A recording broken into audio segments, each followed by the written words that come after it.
मीठे बच्चे, जी माता जी।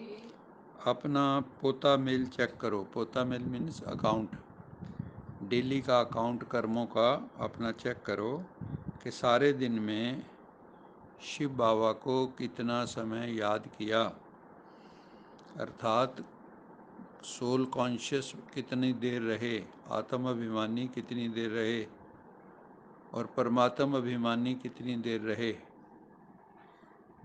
और दूसरा चेक करना है, बाबा ने कहा रोज़ रात को सोने से पहले कि मेरे से कोई ऐसी भूल तो नहीं हुई, गलती कोई भूल जिसका मेरे मन में पश्चाताप हो रहा हो कि मैं ऐसा ना करता तो कितना अच्छा होता। अगर आप रोज़ ऐसे चेकिंग करोगे तो आपकी भूलें धीरे धीरे कम हो जाएंगी और आप संपूर्णता की तरफ चले जाओगे।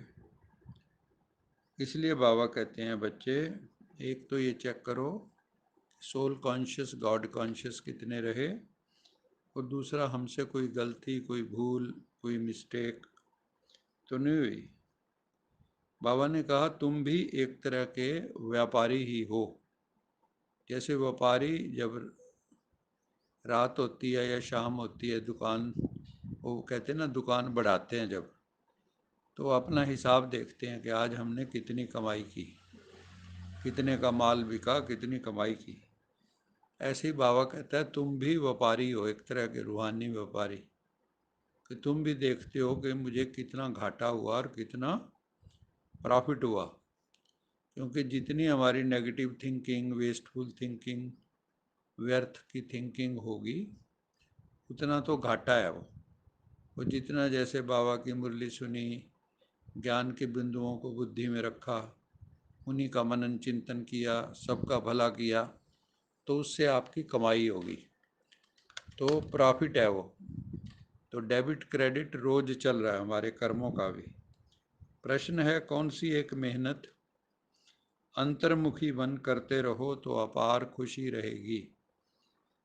तो बाबा कहते हैं कौन सी मेहनत है जो अंतर्मुखी मैंने अंदर जाके भीतर की तरफ नजर रख के, जन्म जन्मांतर से जो कुछ किया है, जो सामने आता रहता है, उन सब से बुद्धि योग निकाल, सतो प्रधान बनने के लिए एक परम पिता परमात्मा सदाशिव को याद करने की मेहनत करते रहो। हमारे सामने वही आता है जो हमने पहले पूर्व जन्मों में किया होता है, इस जन्म में भी वही मिलता है हमें, क्योंकि किसी और की हमें सज़ा नहीं मिल रही है। सज़ा मिले या आनंद मिले, खुशी मिले, वो हमारे ही कर्मों का फल है। तो बाबा कहते हैं जो भी हो रहा है, अगर आप चाहते हो मैं सतो प्रधान बनूं, तो उन सारी बातों में फंसो मत, वहाँ से अपनी बुद्धि को विड्रा करो, पीछे हटाओ, दुनिया से बुद्धि को पीछे हटाओ और एक परमात्मा की तरफ आप जो है बुद्धि को लेके जाओ, शिखरों की तरफ बुद्धि को ले जाओ, ऊंचाइयों की तरफ बुद्धि को ले जाओ, चोटी की तरफ बुद्धि को ले जाओ, परम धाम की तरफ बुद्धि को ले जाओ, तो तुम्हारा कल्याण हो जाएगा। चारों तरफ से बुद्धि हटाकर अंतर्मुखी बन, एक बाप को याद करना, यही सबसे बड़ा पुरुषार्थ है। और सबकी हम याद कर लेते हैं, लेकिन भगवान को याद करना ही वो याद ठहरती नहीं। तो बाबा कहता है सबसे बड़ा पुरुषार्थ कौन सा है, सबसे बड़ी मेहनत कौन सी है, अंतर्मुखी होके एक परम पिता परमात्मा को याद करना, उससे बुद्धि योग लगाना। दूसरा बाबा ने कहा याद के साथ साथ सेवा भी करो, सर्विस का भी सबूत दो, तो आपको निरंतर अपार खुशी आपको बनी रहेगी, आपकी मौज बनी रहेगी, सब चिंताओं से फारिग रहोगे, खुश रहोगे, मौज में रहोगे। यही बात बाबा बार बार मुरली में कह रहे हैं कि सतो प्रधान तभी बनेंगे जब तुम अशरीरी बन जाओगे। शरीर होते हुए भी शरीर से अलग होने का अभ्यास, इसी को हम कहते हैं कि जीते जी मरने का अभ्यास करें हम। कई बार ऐसे सोचो, आश्रमों पे भी कई दिन ऐसे चला कि ऐसे सब लेट जाते थे और वो कहते थे भी आप धीरे धीरे समझो मेरी आत्मा अलग हो गई, शरीर नीचे पड़ा हुआ है, मैं शरीर को साक्षी होकर देख रहा हूँ। तो यहाँ हमारे 9 सेक्टर में भी किया। तो एक दिन सच में ही कोई बहन ओम शांति की तरफ लगा जाने लग गई, वो उठे ही ना, सारे उठ गए। तो फिर उसको, इनको सबको चिंता हो गई, वो गहन चली गई, गहराई में उतर गई।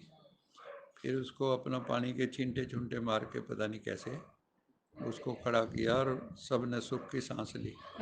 उसके बाद नहीं करा उन्होंने। वो माता बहुत अच्छी थी ना, सरल थी इसका। हाँ। दीदी रंग पीला हो गया उसका, पैर हाथ ठंडे कहने लगी तो पैर घिसने, हाथ घिसने। फिर सर ने कहा किसी दिन कोई मर गई तो बाबा कहते हैं सतो प्रधान बनने के लिए अशरीरी बनने का अभ्यास करो, दैवी गुण धारण करने हैं। कई आश्रमों पे ये चला, हाँ, काफ़ी समय बीच में चलता रहा।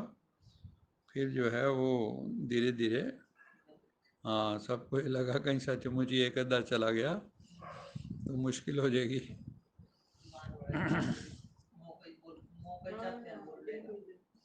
बुद्धि में अच्छे अच्छे ख्यालात लाने हैं। हमारे राज्य में, मैंने स्वर्ग में क्या क्या होगा उस पर विचार सागर मंथन करना है। अपने को उस जैसा फिर लायक भी बनाना है। अब आप कहते हो हम स्वर्ग में जाएंगे, लक्ष्मी नारायण के साथ राज करेंगे, तो बाबा कहता है पहले अपनी शक्ल तो देखो, लक्ष्य तो रखा है, लक्षण भी देखो ना। लक्ष्य रखने से क्या होता है, जब तक लक्षण ना हो तो लक्षण और लक्ष्य के बीच की दूरी को, हाँ, धीरे धीरे कम करते जाओ और एक दिन अपने लक्ष्य को प्राप्त कर लो।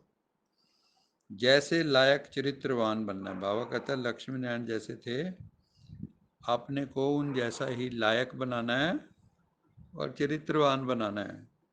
क्योंकि अभी कलयुग में सबसे ज़्यादा मनुष्य को ना चरित्र की चिंता नहीं है। आप सोचो, पहले कभी आप सोच नहीं सकते थे, जैसे हम गांव में भी रहते थे तो जो लड़कियां होती थी कितनी वो उसमें रहती थी, है ना, लज्जा टाइप, सिर ढक के और बिल्कुल अलग ढंग से। आजकल देख लो, उनका ब्याह हो रहा है वही नाच रही हैं। अब वो नाचने वाले को बुलाने का खर्चा भी खत्म, है ना। और अब ये भी नहीं है, बाप भी नाच रहा है, बेटा बेटी भी नाच रही है ना, सन इन लॉ भी नाच रहा है। तो ये दुनिया तो, है ना, वो सब चीज़ें जो है। और अब चरित्र की कोई वैल्यू नहीं है। पहले कहते थे character is lost, everything is lost. अब करेक्टर की कोई वैल्यू नहीं, है ना। आजकल तो बल्कि जो टॉप पे पहुंचे हुए हैं, वो जितना सिद्धांतहीन व्यक्ति है, जितना चरित्रहीन व्यक्ति है, वो उतने टॉप पे पहुंचे हुए हैं। और जितने ईमानदार हैं, चरित्रवान हैं, वो पीछे बैठे हुए हैं। वो उनमें हिम्मत ही नहीं होती हम ऊपर उनके पास पहुंचे, ऊपर वालों के। हाँ, तो बाबा कहते हैं कि जैसे लक्ष्मी नारायण चरित्रवान है, ऐसे तुम्हें भी चरित्रवान बनना है, लायक बनना है। और वो कैसे बनेंगे, यहाँ से बुद्धि निकाल देनी है, इस दुनिया से बुद्धि को निकाल देना है। यहाँ ये चेक करना चाहिए हमें कि मेरी बुद्धि कहाँ रहती है। 24 घंटे में से मेरी बुद्धि कर्म योगी कितनी है, कर्म करते भी बीच बीच में याद, है ना। मैं इसी को कहता हूँ इस दुनिया से गायब हो जाओ, बीच बीच में इस दुनिया से गायब होके उस दुनिया में हाजिरी लगवा लो। भगवान के पास अपनी हाजिरी लगवाओ। इस दुनिया में तो हम हाजिरी हर वक्त ही लगा रहे हैं, वहाँ हाजिरी लगाते ही नहीं, अटेंडेंस।